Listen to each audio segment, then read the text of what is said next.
Chapter 10. Anna arrived at the agency building alone, having convinced Lisa and Daniel to wait back at Lisa's apartment. At first, Lisa was unwilling to stay behind, but Anna pressed the point that she still needed to heal and rest, especially after the fight on the bus. Anna hadn't added that she didn't want Daniel anywhere near the agency without knowing more about what was going on. She'd notified Jada of the situation, and other agents were on their way, but she reached the building long before they would, a reoccurring theme this week. Lisa's staff hung at her waist, the same weapon Anna had purchased for her only days before, now updated with her Matter's usual loadout. Lisa hadn't parted with it easily, huffing that she didn't even get to play with it yet. But with her apartment located so close to the agency, Anna wasn't going to spend an hour retrieving hers from home, nor would she use her service weapon, now in a perpetual vanilla state due to Guerrero's watchful eye. Anna rode the elevator down to the basement levels. The building housed 3 government agencies that all shared a data center and containment lockup. The data center on the first sublevel stored information and hosted automated processes, including Simon. All MMD agents accessed him through their data lenses, but his processor ran from here.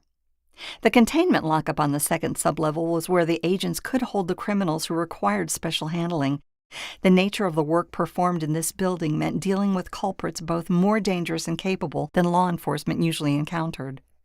Criminals such as these would be confined here awaiting their trial, or sometimes transportation to a more traditional jail in exchange for good behavior, i.e., cutting a deal.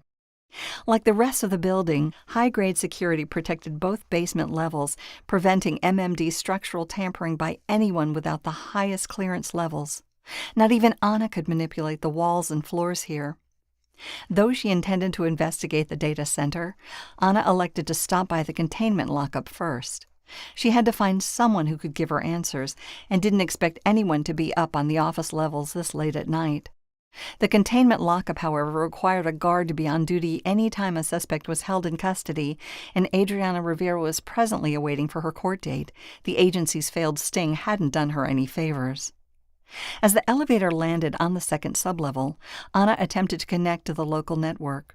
Expecting the same error as when she tried to reach it from the bus, she blinked her eyes when it went through. Immediately reaching out to Simon, she was disappointed once again when she still received no response.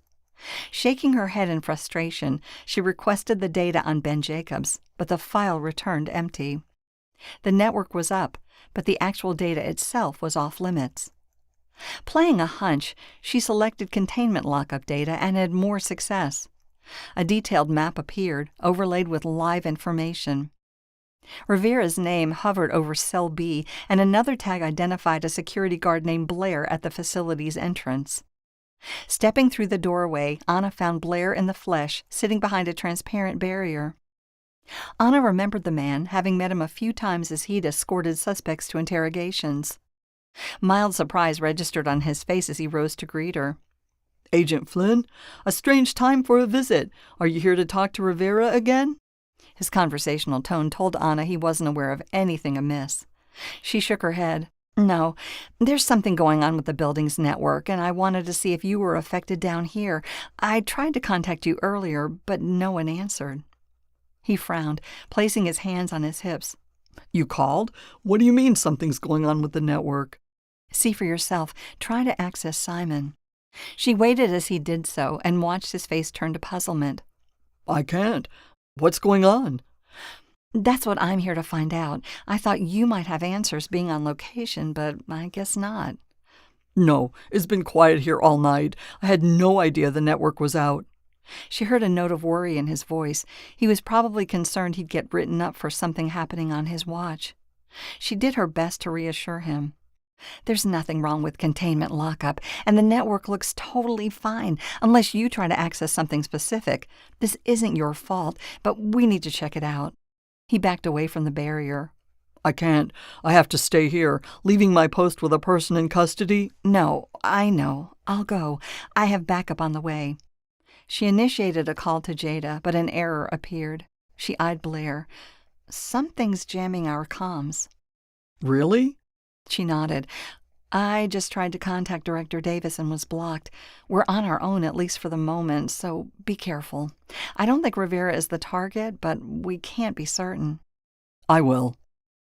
Returning to the elevator, Anna rode it up to the first sublevel and stepped out into a simple room with a single door and security panel. After a brief hesitation, she approached the door. Other agents were coming, but a sinking feeling in her gut argued that if she didn't act fast, she might not be able to catch whoever was hacking the data center. She tried to connect to the security panel, but received another connection failure. Unfazed, she pulled her data lens down from her eyes and placed her eye up to the door. The security panel dinged to indicate she'd been granted access. At least this method of entry worked. The door before her dematerialized and she entered the brightly lit data center, her eyes adjusting to what felt like daylight. The cold air pricked her skin, and the soft whirring of fans filled her ears, both sensations welcome evidence that the raw computing energy wouldn't melt the space around her.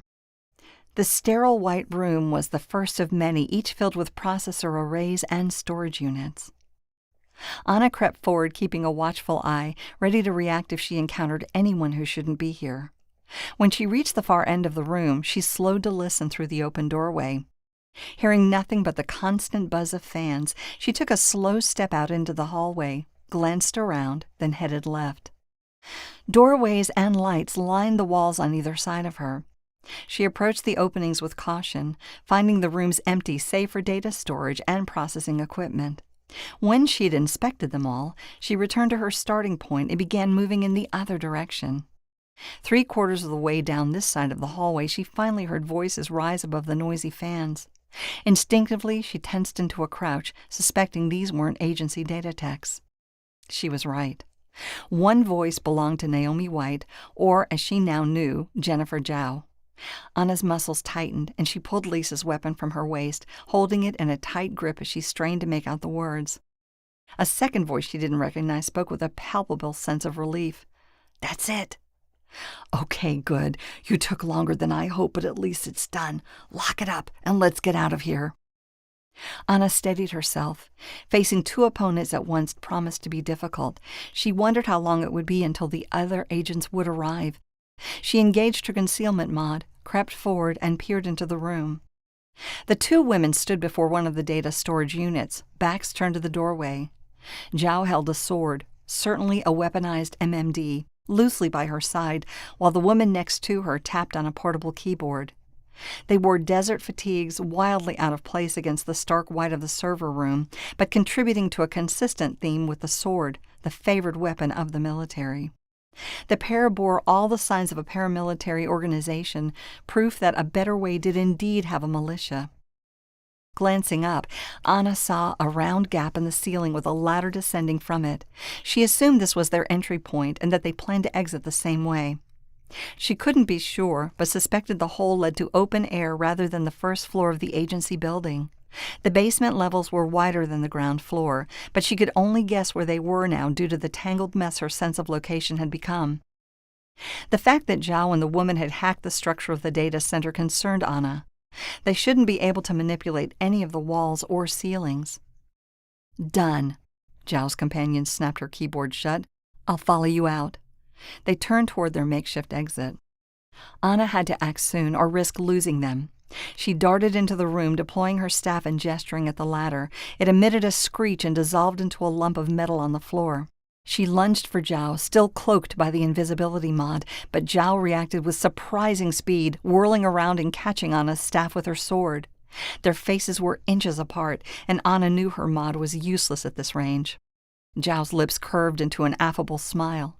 "Agent Anna Flynn, such a shock to see you." Her companion reacted with far less grace, awkwardly stepping back and tripping before catching herself on a pair of processors. Anna released the pressure and stepped back, turning off her concealment mod, but keeping her staff ready. "I can't let you two leave. What were you doing here?" "Just a little cleanup." Zhao's answer was as calm as if she'd been reorganizing her living room. "We put everything that belongs to you back in place. You weren't even supposed to know we were here." "Oh?" Anna checked her data lens. "Simon, are you back online?" Zhao cocked her head with realization, then shook it irritably. "So that's the reason you're here?" She glanced at the other woman who shrank back under her gaze. Of course someone would miss Simon. They all rely on him. You should have found a way to cover that. She turned back to Anna. He's still offline, but don't worry. We didn't harm your AI friend. We needed him out of the way while we took back something that belongs to us. Who is us? I think you know. Zhao paused and gave Anna's staff a once-over. That mod of yours is quite fancy. You do impress me, Agent Flynn, finding our little security hole before your data techs did. Anna tightened her grip. You're going to have a fair fight today. Zhao shrugged. I can take you, but I'd hope not to make a mess. Some things can't be helped, I suppose. She pounced forward with sudden speed, the tip of her sword aimed at Anna's stomach. Anna, ready, deflected the attack with her staff and returned her own, noting their position in the room and taking care to give herself room to maneuver among the processor arrays. Zhao's sword flashed in response, and the two women exchanged fierce blows, fighting beside the chunk of metal that had been the ladder. As they fought, Anna could tell Zhao was still holding back like she had in the hotel, despite her more aggressive choice of weapon this time. When she struck, the aggression was calculated and purposeful. Restrained. Anna dipped her shoulder to attack with a crossing-up sweep, and Zhao pivoted to block, but then changed course and spun forward to duck under the blow. The momentum of Anna's missed stroke carried her further than she'd intended, and as she staggered forward, Zhao flung a nearby chair at her. Anna motioned with her staff to alter its trajectory, and it crashed onto the floor next to her. Zhao used the time to gesture with her sword at the metallic mess, reassembling it back into the ladder. She turned her head to her companion and projected a commanding tone that expected to be obeyed. Get up and go now! The woman didn't move, cowering on the floor. Zhao didn't spend any more time on her, returning her focus to Anna and quickly firing off a flux bolt. Anna dodged in time to avoid the blast of energy, praying the payload had been non-lethal. Without Simon, she didn't have a way to check. Her best bet was to not get hit. She charged at her opponent to close the space between them, and again they clashed, sword and staff striking one another in an artful frenzy. A slice from Zhao almost caught Anna's arm, striking close enough to cut the fabric of her shirt but without breaking her skin. As the swing passed through, Anna pressed her own attack and shoved Zhao out of position. Zhao fell to the ground as her footing slipped and managed to pull Anna along with her, morphing the battle into an ugly grapple on the floor. Anna noticed something moving in her periphery and realized Zhao's companion was finally out of her funk, now climbing the ladder with a delirious fear. Anna tried to get away to stop the woman, but Zhao's arm held her in place as her free hand cut at Anna. Refocusing, Anna used her staff to pull the chair she dodged earlier into the back of Zhao, who grunted and let go with the impact. Springing to her feet, Anna brought her weapon around to pull down the ladder, but Zhao recovered faster than she'd anticipated and arced her sword up to disrupt the gesture. Caught off guard, Anna's weapon flew out of her hand and clattered to the floor. Zhao kicked at it, and it skittered under a row of processors. Undeterred, Anna crouched down, disarmed but ready to take on her opponent despite the sword. Zhao feigned a strike, which Anna moved to avoid, but then turned and scampered up the ladder. Anna lunged for her, but her fingers missed their target. As Zhao climbed, Anna considered pursuit, but knew she shouldn't without her staff. She'd be too vulnerable against Zhao and her sword. In a heat of frustration, she scrambled past an array of processors to retrieve it, but by the time she picked it back up, Zhao had disappeared through the ceiling behind the other woman. As Anna reached the ladder, the hole above her filled, cutting her off. Ironically, she had less power here than they did and couldn't reopen it. She whirled on the balls of her feet and bolted from the room, sprinting back toward the basement entrance. She was entering the elevator when Simon spoke to her through her data lens. "Anna, what happened? What are you doing?" Startled at his sudden appearance, her mind worked through the implications. If Simon was online, comms were likely back as well. She explained the situation.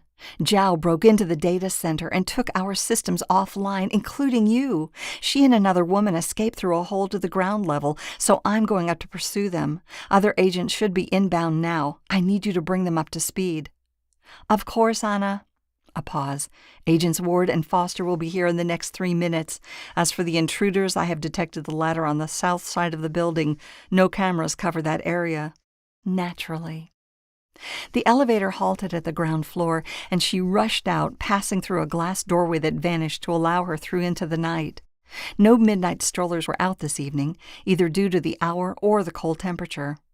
Anna pushed hard, but had already resigned herself to the fact she wouldn't be able to catch up with her prey. Switching her data lens for better visibility in the darkness, she sprinted around the building, heavy breaths of air forcing their way out of her lungs as she reached the south wall. Slowing her pace, she rotated, looking for any sign of Zhao and her companion, but the night had hidden them within its black cloak. She'd spent only seconds peering out across the lawn when a bright light appeared and blinded her. Shielding her eyes with one hand, she disassembled Lisa's staff and attached it to her waist, hoping the person behind the beam wouldn't notice it wasn't her usual service weapon. "Anna?" The worried voice belonged to Lucas. She sighed, irritated. "Yeah, it's me. They got away." The light dimmed and she brought her hand down. Lucas stood a few feet away, dressed more casually than normal. "What happened?"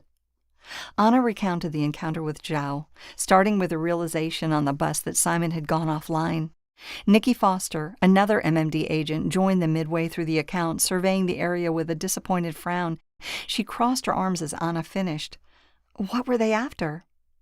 Anna shook her head. "No idea. They used a very sophisticated hack. Blair down in the containment lockup didn't even realize we'd been compromised. One of the women was Jennifer Zhao from the hotel on Tuesday, but I didn't recognize the other." Lucas tapped his data lens. "I can tell you what they did. I started looking on the way over as soon as the data center came back online. It's the vid. They deleted it."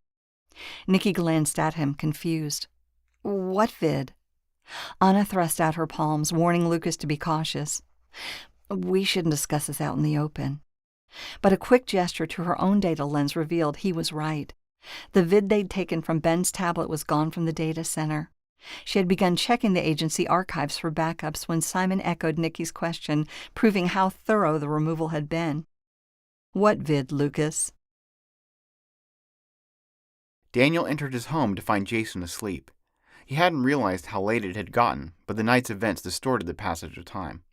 His mind had been spinning with fear ever since Lisa left him to go to the agency. He didn't feel afraid for Anna. They'd spoken, and she told him about the attack and that she wasn't hurt. But the fight in the bus had shaken him more than he let on, and that was on top of learning about A Better Way's involvement in the bombing, Feeney's development of non-failsafe tech, and watching one of the world's most important politicians threaten his wife. Daniel's world contained many fearful things right now. He lumbered into the living room and collapsed onto the sofa, its fluffy pillows embracing his tired body. They didn't take his fear, but some of his exhaustion did leak out. He decided to lay here for a while, not wanting to be in bed alone, but needing the rest. Anna wouldn't be home for hours. She and the other agents were trying to make sense of the break-in and discussing their plans for moving forward. Lisa had given him an overview before leaving to go to the office. Zhao and another operative from A Better Way had penetrated the data center, hacking it to provide cover for their activities before deleting every copy of the sheep vid, including wiping the original tablet Carrie and Lucas had found it on. Daniel understood how challenging this feat had been, and how skilled Zhao's hacker must be. To have gained entry using an MMD to manipulate the data center structure required either a superhuman level of hacking or a stolen authorization routine. The latter was more likely, but still not easy to fathom. But the deletions themselves were extraordinary. The hacker had located and removed not only the primary file containing the sheep vid, but all the redundant and backup copies as well, spanning multiple connected networks and physical locations. The pinnacle display of the hacker's skill had been when she wiped Simon's memory.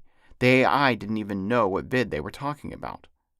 Daniel massaged his cheek, now rough as hair had begun to poke out after a long day, and tried to fight off the sleep creeping up on him. He wanted to be awake when Anna came home.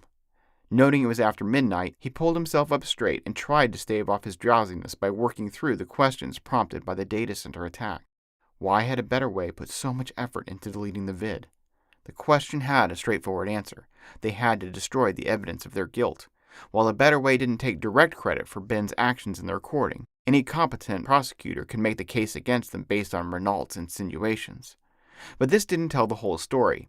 If A Better Way had footage implicating Feeney and Shaw, why hadn't they simply released it publicly? It would have been far easier and less messy than a suicide bombing, and it would have wrecked Shaw's career and influence.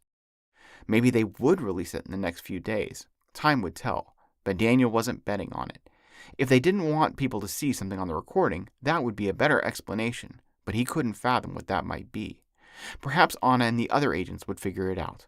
They were, after all, huddled in a room working on it, sharing their thoughts and brainstorming while he lay stuck at home. Was he jealous? Possibly. He never wanted to take away from his wife's success, but sometimes he regretted the opportunity he'd missed to work alongside her so many years ago. On most days, it didn't matter. He did enough coding on the side to keep his creative itch sated, and in some ways, he preferred this to doing it for a living. He had the freedom to experiment in whatever way he desired without being bound to tasks dictated by an employer. But tonight, it hit harder because of how helpless he had been, standing back as Anna and Lisa fended off their attackers, and because they were on the case of a terrorist organization while he sat on the sidelines.